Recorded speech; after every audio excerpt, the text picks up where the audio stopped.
I02. Como ser salvo? Lição número 2. Isso é parte da série Evangelismo Pessoal. Vamos ver aqui a segunda visita de revisão e continuação. Olá, senhor e senhora Silva.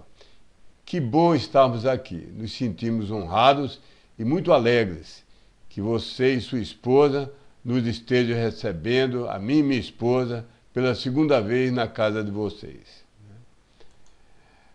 Permita-me começar orando para que Deus, rogando que Deus atue na mente, coração e de vontade de vocês, e vocês possam entender e crer o que Ele diz, não o que eu digo, mas o que Ele diz, que vocês hoje possam dar o passo de fé, como um mendigo que recebe um pão para viver.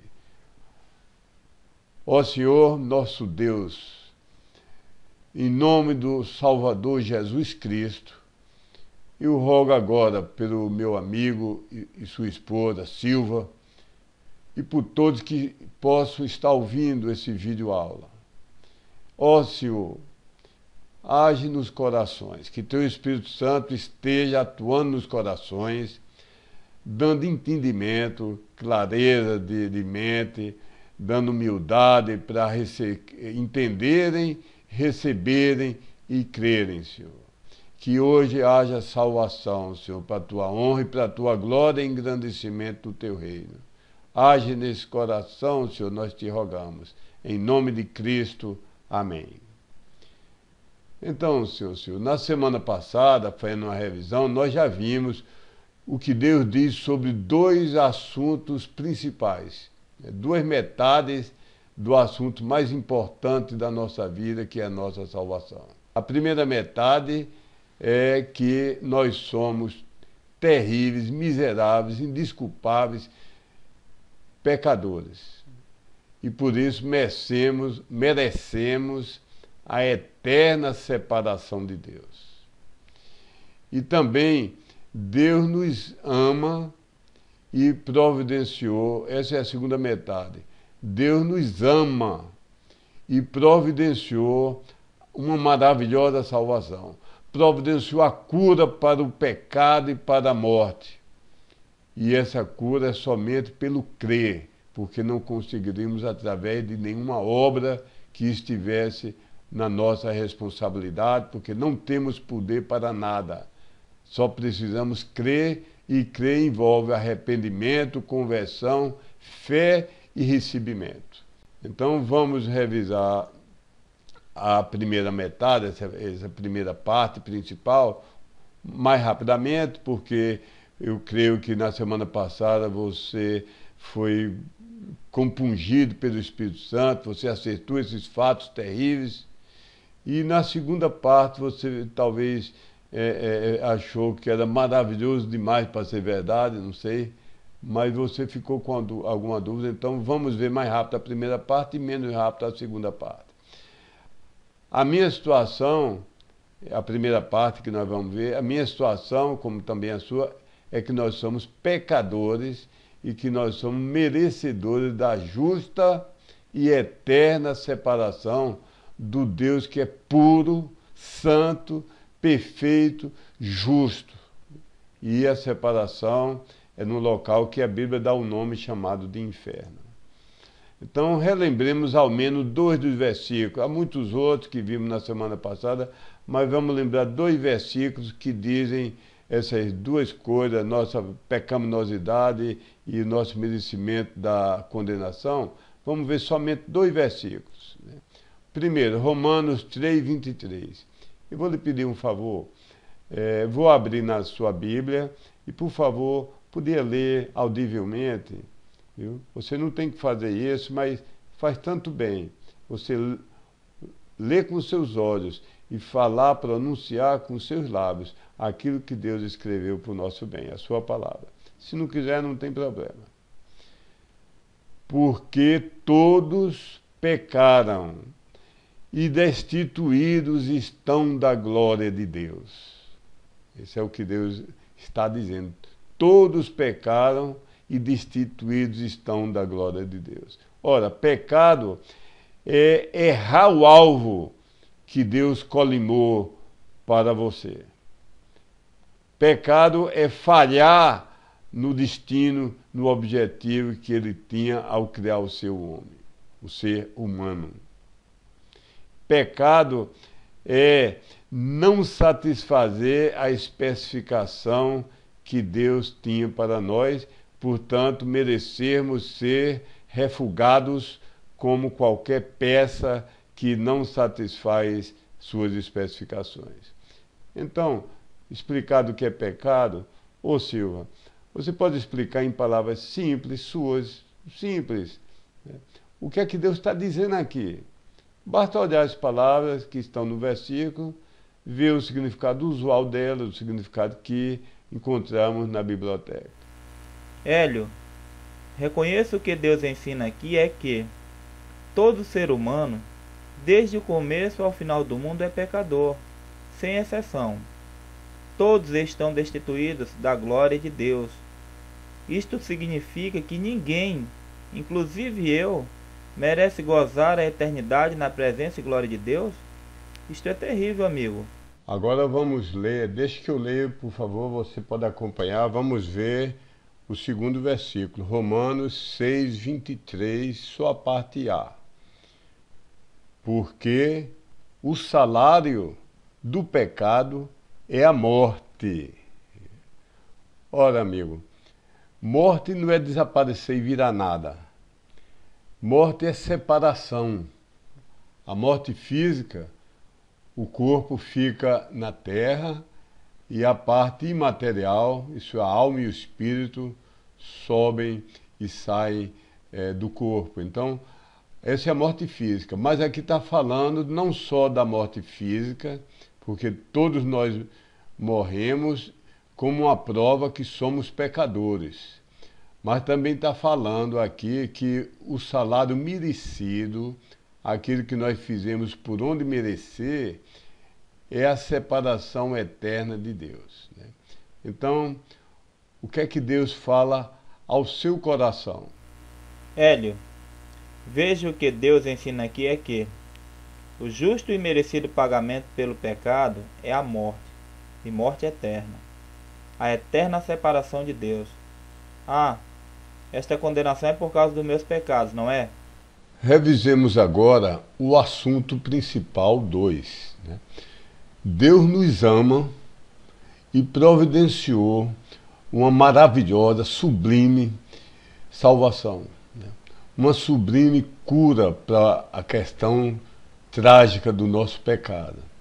E essa cura, essa libertação, essa salvação é através somente de crer, né? Porque pelas obras, pelos nossos esforços, pela nossa força, nada poderíamos fazer. Então vamos ver esse segundo assunto principal. Crer é como um diamante que é único, mas tem várias facetas. No crer há vários aspectos. E queremos salientar que crer verdadeiramente inclui arrependimento, inclui conversão, inclui fé e inclui recebimento do Salvador Jesus Cristo. Se não houverem essas 4 facetas, não é o crer bíblico. Uma vez que você já entendeu e aceitou bem duas coisas deste segundo ponto principal, você já aceitou que arrependimento é uma mudança sincera que só Deus pode operar dentro da mente, do coração e da decisão da pessoa. Não é emocionalismo, não é remorso, não é penitência. Você já entendeu isso muito bem na semana passada. E você já entendeu também que conversão é uma inversão total na direção da vida. Não é que ficamos santificados e perfeitos, mas mudamos 180 graus a direção da nossa vida. Então, já que você aceitou bem isso, vamos para os 2 outros pontos, né? Talvez você teve mais dificuldade nos dois outros pontos, que pareceram tão maravilhosos, tão sublimes, tão fáceis, essas maravilhosas promessas de uma salvação tão poderosa, ser somente pela fé e pelo receber, que você ficou estonteado, você achou talvez bom demais, então vamos nos deter mais um pouco, mais devagar nesses aspectos agora. Mas revendo, revisão sempre é bom ser feita. Arrependimento dos pecados e da religião inútil que nós temos é a primeira faceta indispensável do crer bíblico. Arrependimento, como foi dito, é uma mudança sincera que só Deus pode operar no pensamento, no sentimento e na vontade da pessoa. O arrependimento inclui que você amava o pecado e passou a odiá-lo. Você pode não conseguir vencer perfeitamente, mas vai passar a odiar o que você antes amava. Você vai amar a Deus, querer servi-lo, querer obedecê-lo. E você vai tomar decisões, você vai querer efetuar mudanças na sua vida, mesmo que você não tenha o poder para isso, mas você vai se entregar a Deus para fazer essas mudanças. Então vamos ler Lucas 13, versículo 3. Eu vou ler, por favor, você me acompanhe. Lucas 13, 3 diz: Não vos digo, antes, se não vos arrependerdes, todos de igual modo perecereis.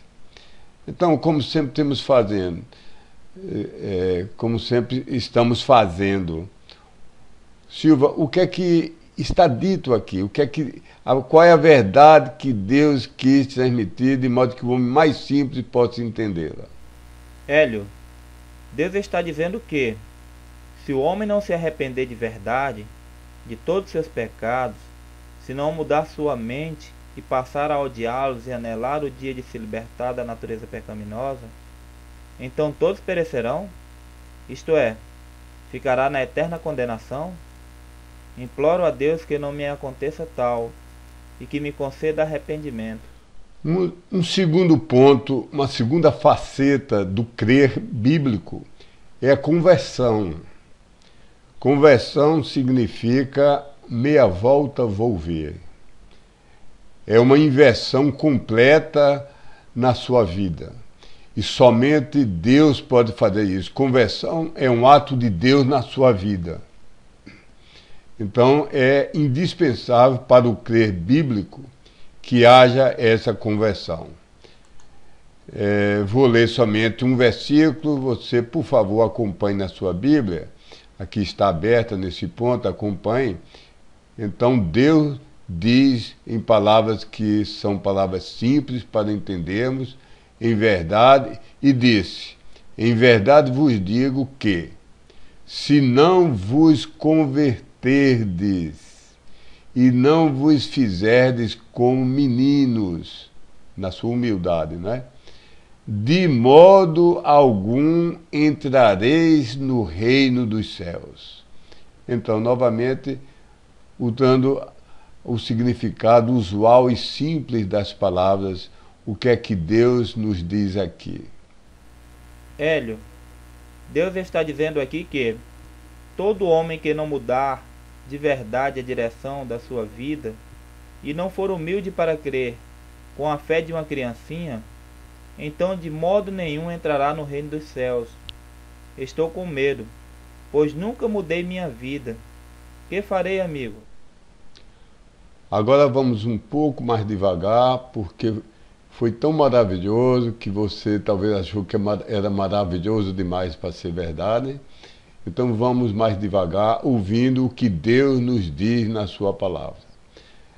A terceira faceta indispensável para o crer bíblico, portanto para a salvação da condenação que merecemos, ó Silva, a terceira faceta é crer. Crer biblicamente e crer no Cristo como está representado na Bíblia. Não um falso Cristo, um pseudo-Cristo, não um falso crer. Então vamos ver qual é o crer bíblico.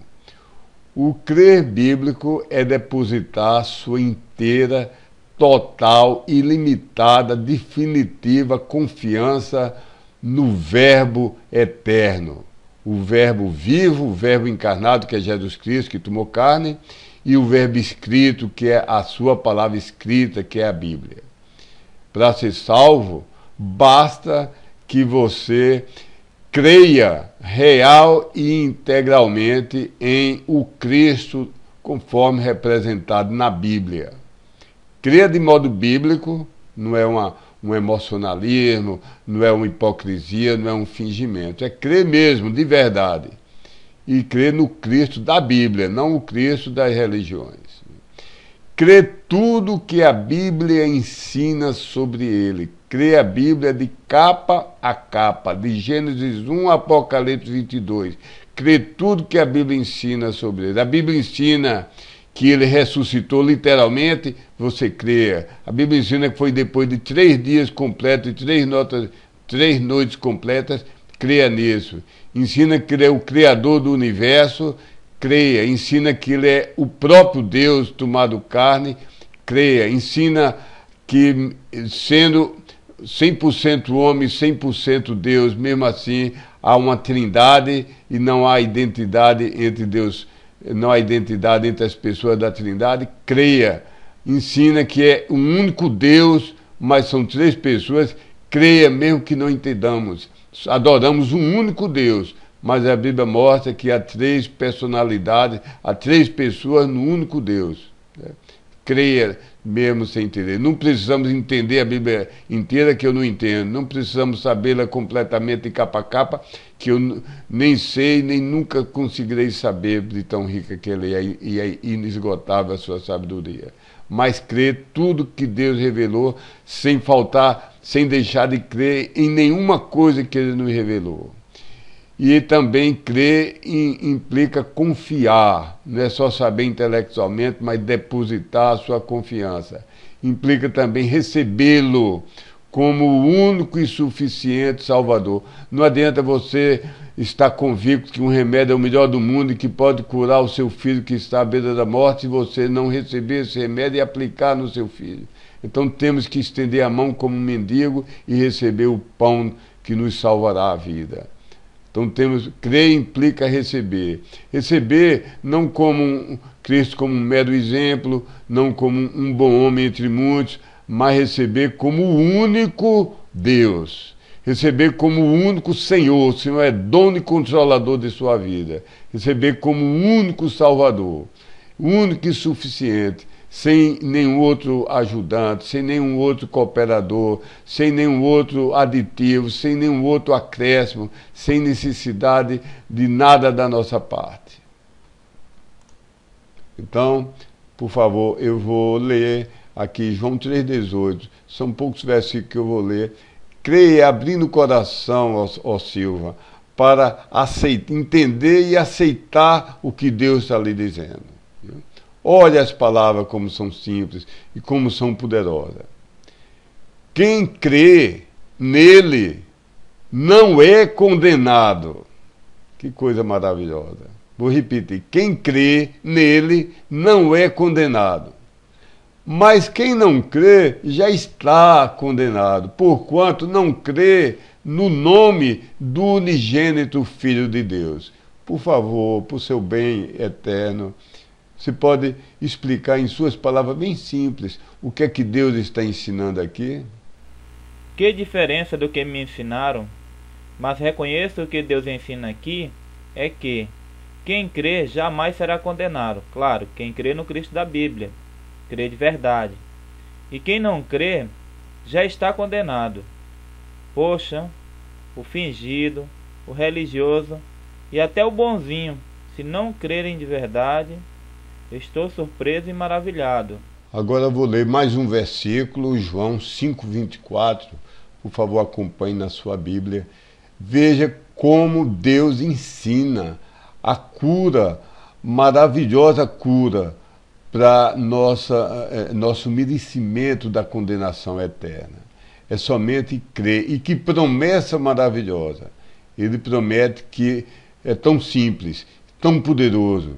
Ele jura, ele promete, empenha sua palavra, que todo aquele homem, por mais pecador que tenha sido, se arrependeu e se creu de verdade, Deus assegura a completa, definitiva, perfeita, eterna salvação. Então vamos ver isso. João 5,24. Na verdade, vos digo que quem ouve a minha palavra, isso é dar ouvidos, não é ouvir só, entrar num ouvido e sair no outro, mas acolhe, recebe, aceita, concorda, aplica no coração. Vou repetir. Na verdade vos digo que quem ouve a minha palavra e crê naquele que me enviou tem a vida eterna e não entrará em condenação, mas passou da morte para a vida. Oh, coisa maravilhosa! Oh, Silva, por favor, por seu bem, explique em suas palavras o que é que Deus está dizendo aqui. Não as dificuldades, os ruídos, as interferências que as religiões dizem, mas que Deus diz aqui. Hélio, reconheço que Deus ensina aqui é que todo homem que der ouvido à palavra de Cristo na Bíblia, de boa vontade e aceitando-a em tudo, e crê em Deus e no seu Filho, tem a vida eterna, e jamais entrará em condenação, mas já passou da morte espiritual para a vida espiritual e eterna. Ah, como eu quero a vida eterna, ao contrário da condenação que eu mereço. Atos 16, 30 a 31. Vou abrir aqui na sua Bíblia para você mesmo acompanhar, lendo com seus olhos. E eu vou ler para você. Aqui, Silva, é apresentada a mais importante pergunta que já foi feita em toda a história, em todo o universo. Ninguém, nunca, jamais, mesmo daqui a 1 milhão de anos, 1 bilhão ou 1 trilhão de anos, em toda a eternidade, poderá fazer uma pergunta mais importante do que essa. A pergunta foi: o que é necessário fazer para eu ser salvo, eu pessoalmente? E a resposta vai surpreender. A resposta não foi reencarne, a resposta não foi dê tudo que você tem, depois queime seu corpo. A resposta não foi seja martirizado, morra por mim. A resposta não foi religião A ou B ou C ou D ou Z. Não foi penitência, não foi retirar o corpo e subir escadaria com os joelhos nus. Vamos ver a resposta maravilhosa. Maravilhe-se do plano de Deus para a nossa salvação. Versículo 30. E tirando-os para fora, disse: Senhores, que é necessário que eu faça para me salvar? E eles disseram: crê no Senhor Jesus Cristo e serás salvo, tu e a tua casa. Que coisa maravilhosa! Não há coisa mais maravilhosa no mundo. Silva, por favor, para entender melhor, repita. O que é que você entende que Deus está ensinando? Ele, não as ideias humanas. Hélio, reconheço o que Deus ensina aqui é que a qualquer homem, não importa quão pecador ou bonzinho pareça, basta que venha a crer de verdade no Senhor Jesus Cristo e será salvo. E esta gloriosa promessa estende-se às mulheres e jovens que da mesma maneira crerem. Ah, que promessa maravilhosa!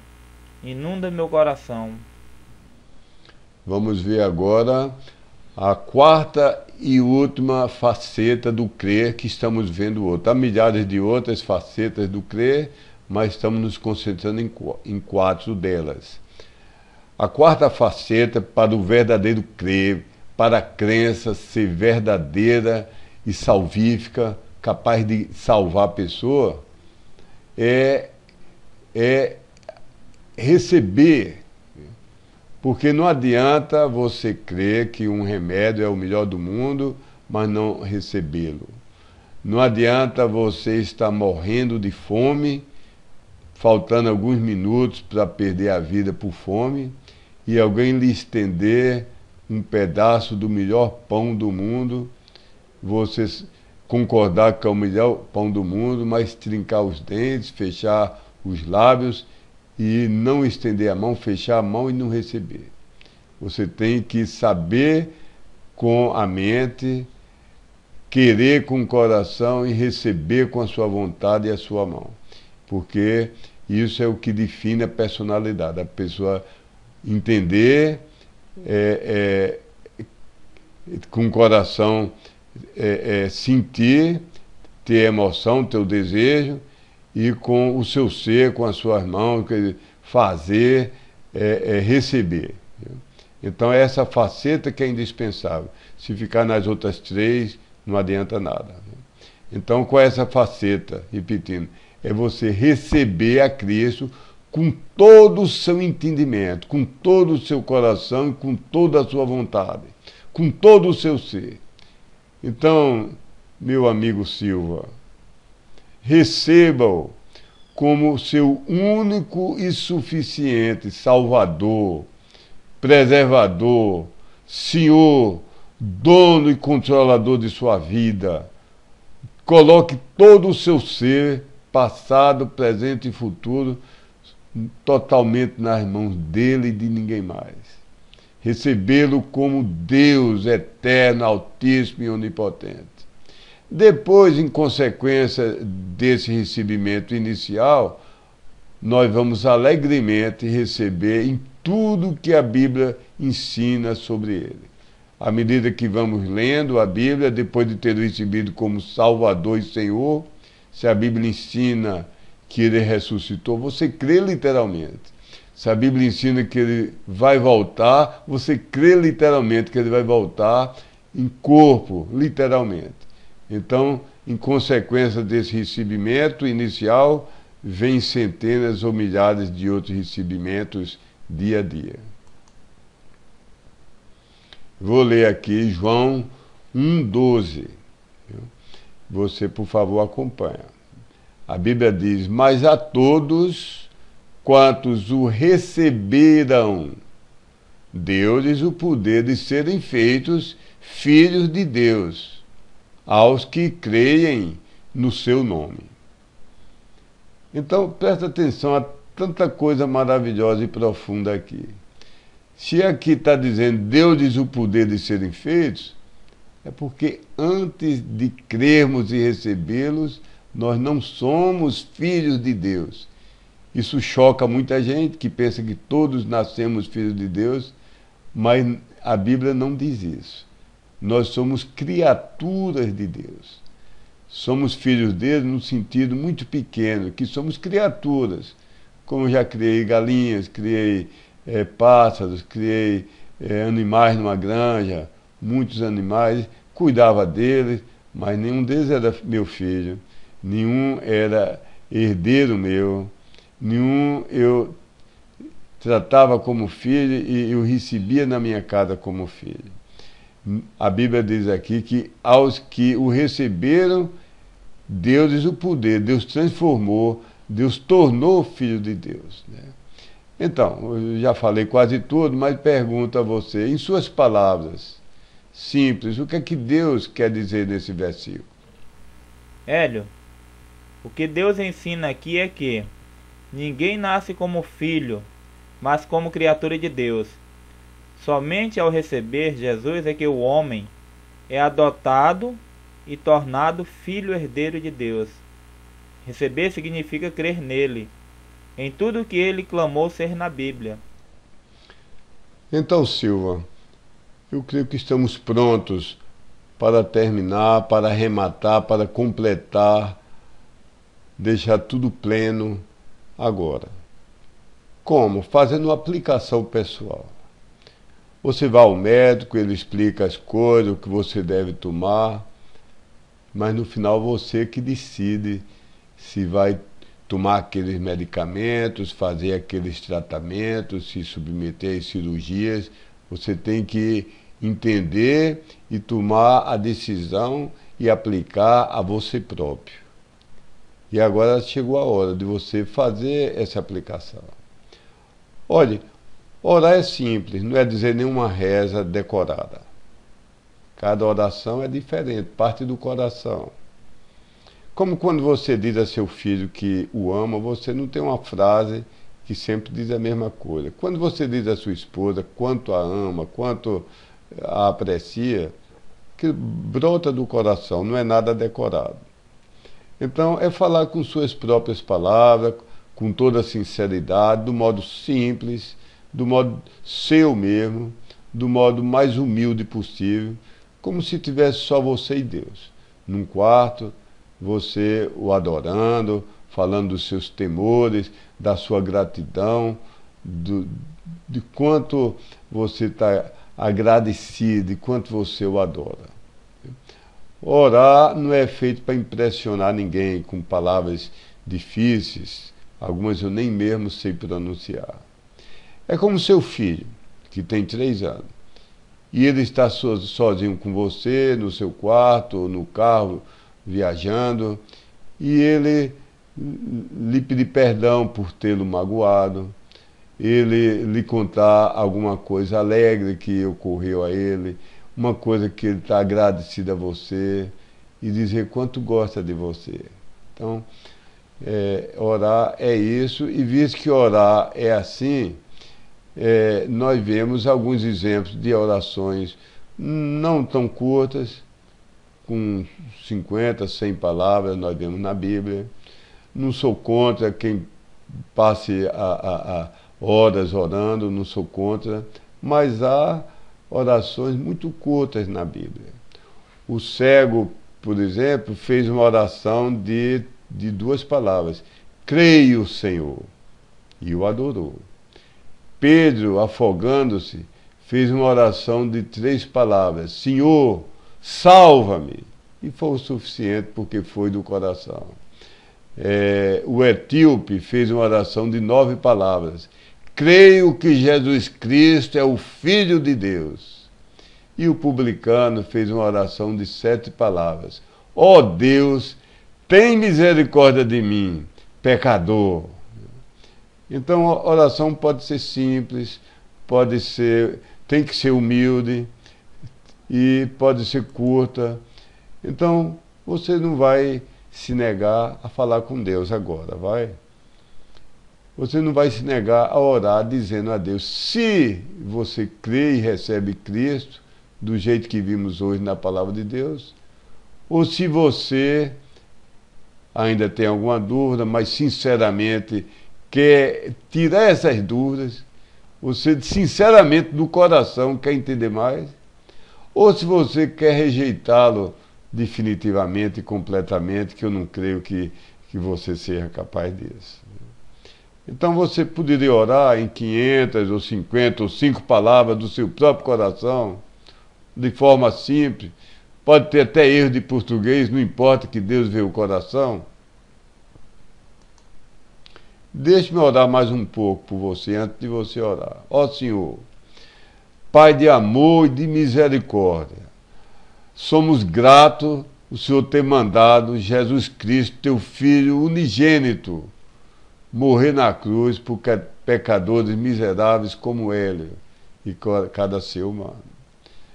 Ó Senhor, eu te rogo que faça meu amigo aqui que está me ouvindo entender a sua necessidade de salvação. Ó Deus, fala ao coração dele e que nada mais o prenda, nada seja obstáculo, e que ele agora deposite a sua fé total em ti. Te rogo em nome de Jesus Cristo. Amém. E agora? Quer você falar a Deus, dizer uma das 3 coisas: eu me humilho e te aceito agora, ou eu ainda tenho alguma dúvida, espera um pouco, por favor. Ou quer dizer, não, eu não lhe aceito de modo nenhum. E não acredito que seja o caso. Quer você dizer sinceramente que se arrepende e crê e recebe Cristo? Ó Deus, reconheço que sou um miserável pecador. Sei que mereço a eterna e justa condenação. Como estou arrependido pelos meus pecados. Perdoa-me, lava-me, purifica-me. Anelo obedecer ao Senhor em tudo que tu me mostrares na tua palavra. Creio somente em ti, ó Cristo. Eu te recebo como meu pessoal, único e suficiente Salvador, Senhor e Deus. Amém, amém, amém. Se você foi sincero, e eu acredito que foi, então você já está salvo. Já está salvo, é simples, agora mesmo, é simples assim. Você sim deve contar sobre isso, falar de Cristo a outras pessoas, isso é uma coisa natural que você vai ter esse desejo mesmo no seu coração, você vai ter desejo de ter comunhão com outros irmãos, mas não precisa levantar a mão ou fazer nenhuma coisa, nenhum gesto físico, nenhum ritual em nenhuma igreja para ser salvo, você já foi salvo, se você foi sincero. Ah, como eu exulto de alegria, como eu regozijo. Primeiro de gratidão a Deus, porque tudo é obra dele. Toda a salvação, o mérito, a iniciativa, tudo é de A a Z, tudo é o louvor e a glória de Deus. Mas eu exulto por você também, Senhor. Não sabe você como eu estou alegre. Agora, você deveria ter coragem de confessar que creu. Começar dizendo a quem você mais ama, os amigos mais íntimos. Viu? Porque veja o que a Bíblia diz. Deixe-me ler aqui. Mateus 10, 32 e 33 diz: portanto, qualquer que me confessar diante dos homens, eu o confessarei diante de meu Pai que está nos céus. Mas qualquer que me negar diante dos homens, eu o negarei também diante de meu Pai que está nos céus. Então, procure falar de Cristo, isso vai fortificar a sua fé e traz glória ao nome do nosso Salvador. Seria bom você ir à mais fiel igreja batista da sua cidade. E lá você procurar o pastor, procurar os irmãos, dizer que foi salvo e que se está procurando uma boa igreja para aprender, para ter comunhão, para ter apoio, para ter ajuda, viu? Seria bom. Mas eu estou falando de uma igreja de doutrina realmente bíblica. Uma igreja que exalte a Bíblia, a verdadeira Bíblia, Almeida, corrigida, fiel. Não fique procurando botar defeitos e aqui e acolá colocar dúvidas nas palavras de Deus. Procure uma igreja que sumamente honre, exalte a Jesus Cristo como Deus. Uma igreja que não seja renovada, pentecostalizada, porque isso é um gravíssimo erro dos nossos dias. Uma igreja onde a música louve a Deus, exalte o Espírito, mas não dê vontade de dançar, porque isso é a música carnal que tem tomado conta das igrejas. Uma igreja que guerreie contra o ecumenismo. Uma igreja que denuncie, combate e se separe do erro de todas as igrejas, mesmo que sejam igrejas aparentemente irmãs dela, se há erro deve ser combatido e denunciado. Despeçamos-nos com uma última oração. Ó Senhor nosso Deus, eu exulto de alegria, de gratidão pela tua obra, mandando o teu Filho Jesus Cristo, teu Filho único, teu Filho unigênito, morrer na cruz para salvar pecadores como eu. Eu exulto de alegria. E exulto também pela salvação de Silva aqui, meu amigo. Ó Senhor, muito obrigado. Que teu Espírito Santo falou ao coração dele, e ele entendeu, e tu destes mover-se o coração, e ele creu, se arrependeu, converteu e recebeu teu Filho como Salvador. Agora, Senhor, eu rogo e imploro por ele, que tu o protejas no dia a dia e o faças crescer. A cada dia, ele lendo a tua palavra, orando a ti, tendo comunhão com os irmãos, tu o faças crescer, para ser um crente cuja vida glorifique a ti. Te peço em nome de Jesus Cristo. Amém.